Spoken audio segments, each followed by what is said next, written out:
नमस्ते सभी को, एक बार फिर से स्वागत है एक और नई वीडियो में। और हम एक सीरीज़ बना रहे हैं भगवान शिव के ऊपर। हर रोज़ एक वीडियो बनाते हैं। अगर पहली बार आप इस वीडियो को देख रहे हैं तो पहले भी बहुत सारी वीडियो हम बना चुके हैं। लगभग 12-13 वीडियो इससे पहले बन चुकी हैं, उनको भी आप देख सकते हैं।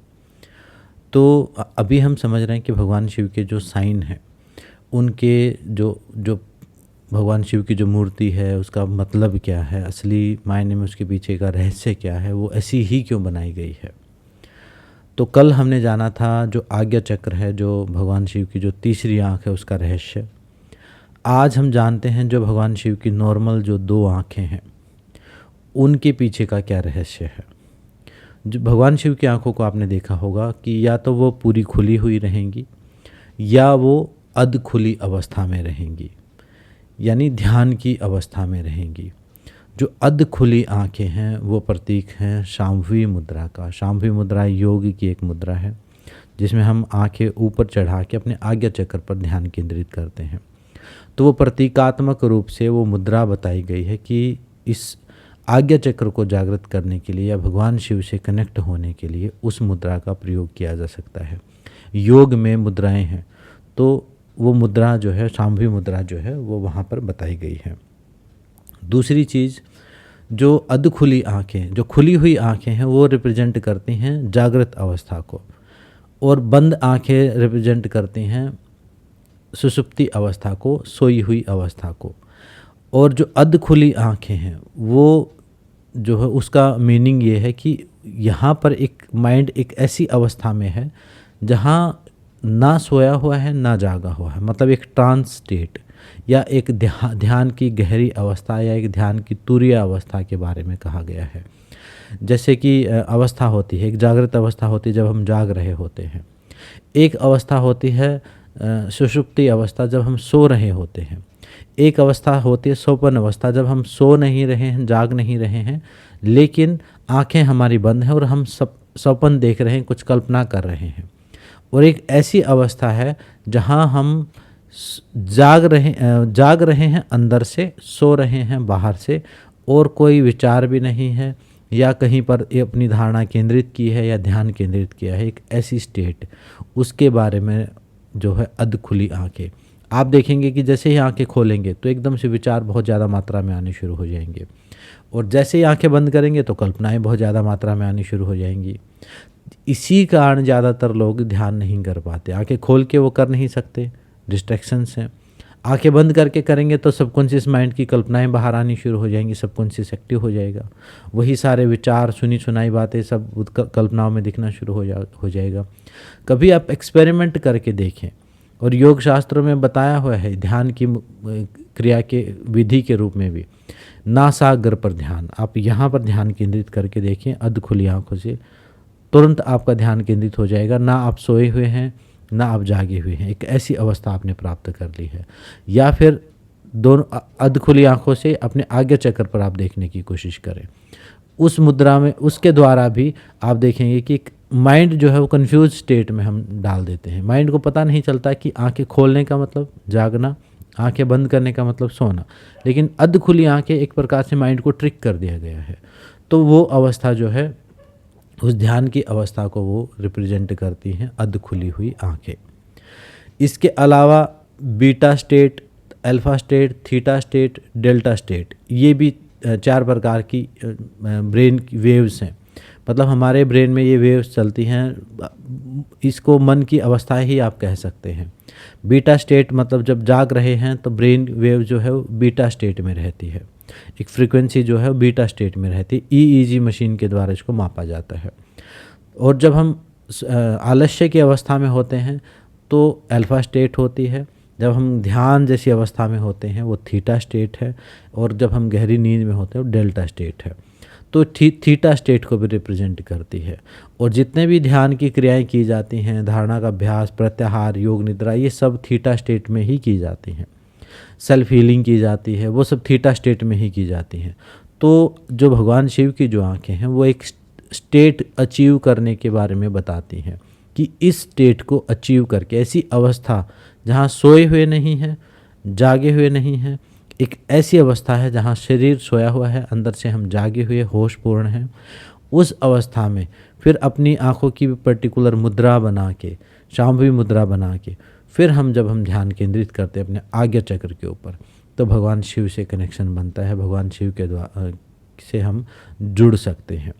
तो वो जो मूर्ति है, वो जो प्रतीक है, वो भगवान शिव का नहीं है, वो हमारा खुद का है। वो हमें समझा दिया गया है कि इस प्रकार से बैठ के, इस प्रकार से आंखें करके, इस प्रकार से अपनी ईड़ा पिंगला सुषुम्ना को कंट्रोल करके, इस प्रकार से अपनी कमर सीधी करके, या इस प्रकार के आसन को लगा के, इस प्रकार से जो मृग छाल है, जो नीचे बैठने का जो आसन है, उसके बारे में भी हम आगे बात करेंगे कि अलग अलग प्रकार के आसनों का क्या महत्व रहता है, तो और किस मुद्रा में बैठना है, वो सब चीज़ें आपको बता दी गई है मूर्ति के रूप में। वो मिसकंसेप्शन क्या हो जाता है, मिसकंसेप्शन और या अंधविश्वास कहाँ शुरू होता है?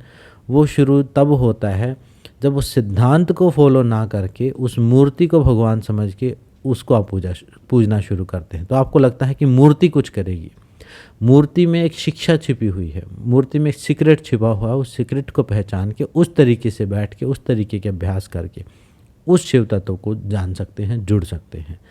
जैसे समझो एक उदाहरण के लिए कि एक रोड मैप, मान लो अभी तो सब ऑनलाइन है, इंटरनेट पर है, मोबाइल में ही है सब कुछ, लेकिन पुराने ज़माने में मैप रहता था।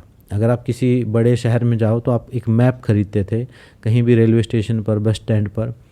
अब मैप जो है वो उस शहर में घूमने का एक पूरा नक्शा है कि आप कहाँ जा सकते हैं, कहाँ से कौन सी जगह पर जाके क्या, कहाँ का क्या फेमस है, वो सब आप देख सकते हैं। अब आपने क्या किया कि उस मैप के ऊपर आप घूमे तो नहीं, चले तो नहीं, उसको फॉलो तो नहीं किया, लेकिन उसको पढ़ के, उसको पकड़, उसको खरीद लिया और उसको बैठ के उसकी पूजा करनी शुरू कर दी आपने। तो क्या आप कहीं पहुंच पाएंगे? कहीं नहीं पहुंच पाएंगे। आप उस मैप की 1000 साल तक भी पूजा करते रहें तो भी वो शहर के दर्शन आप नहीं कर पाएंगे, वहाँ आप घूमने एक कदम भी आगे नहीं बढ़ पाएंगे। ठीक हमने धर्मशास्त्रों के साथ किया है, ठीक हमने ये सारे जो आध्यात्मिक साइंस है, जितने भी मूर्तियाँ हैं, प्रतीक हैं, यंत्र हैं, सबके साथ यही किया। वो फॉलो करने की प्रैक्टिस है, वो गुरु से सीखो, टीचर से सीखो। हम फालतू की चीज़ों में इतना पैसा बर्बाद करते हैं, लेकिन इन चीज़ों के लिए हम सिर्फ सुनी सुनाई बातों पर यकीन हम करते हैं, उसको हम ऑथेंटिक तरीके से नहीं सीखते। पूजा पाठ मुझे नहीं लगता कि किसी को, बहुत कम लोगों को ढंग से पूजा करनी भी, जो उसका विधि विधान जो शास्त्रों में दिया है वो नहीं आता किसी को भी।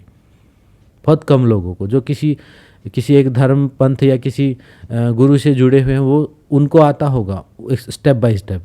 बाकी एक सामान्य इंसान को उसके बारे में कोई नॉलेज नहीं है। तो ऐसे ही हमने मूर्तियों के साथ किया, हमने मूर्तियों की पूजा करनी शुरू कर दी। मूर्तियों को पूजना नहीं, उनके अंदर की छुपी हुई साइंस, उनके पीछे का विज्ञान, उनके पीछे की फिलॉसफी को समझ के, उनके उसमें जो सीक्रेट बताए गए हैं उनको जान के उस परमात्मा को अपने अंदर अचीव किया जाता है, ना कि बाहर से। वो ध्यान समाधि, अगर वो शिव, अगर आप इसमें भी बिलीव करते हैं कि वो शिव जो है कभी प्रकट हो जाएंगे, वो जो आपकी मूर्ति में है वो असली के शिव बन जाएंगे, वो भी तब बन सकते हैं। तब बनेंगे किस वजह से? जब आप कुछ कर रहे होंगे, आप कुछ मंत्र जाप कर रहे होंगे, कोई साधना कर रहे होंगे, कोई अनुष्ठान कर रहे होंगे, कुछ ऐसी अपने शरीर मन आत्मा का कुछ ऐसा तालमेल बनाएं कि वो हर चीज़ में आपको शिव दिखाई दे, तब वो मूर्ति में भी शिव प्रकट हो सकते हैं। लेकिन उसके लिए भी अभ्यास आपको करना पड़ेगा। बिना अभ्यास, सिर्फ आरती घुमाने से, सिर्फ धूप दिखाने से वो प्रकट नहीं होने वाले हैं।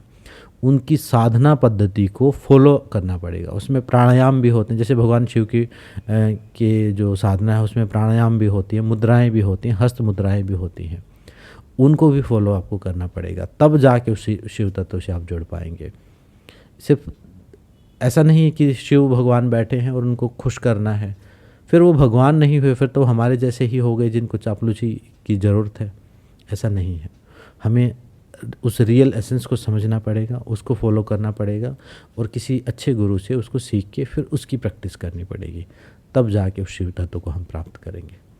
तो आज की वीडियो में इतना ही। कोई भी डाउट क्वेश्चन हो तो आप कमेंट्स में पूछ सकते हैं। अब इस वीडियो को आप इस सावन में देख रहे हैं या बाद में भी देख रहे हैं तो आप अपने रिव्यू जो है अपने अच्छी लगे तो आप अच्छी लिख दें। अगर कोई डाउट है, कोई सवाल है तो भी पूछ सकते हैं। तो आज की इस वीडियो में इतना ही। मिलते हैं नेक्स्ट वीडियो में। सबका धन्यवाद, सबको नमस्ते। ओम नमः शिवाय।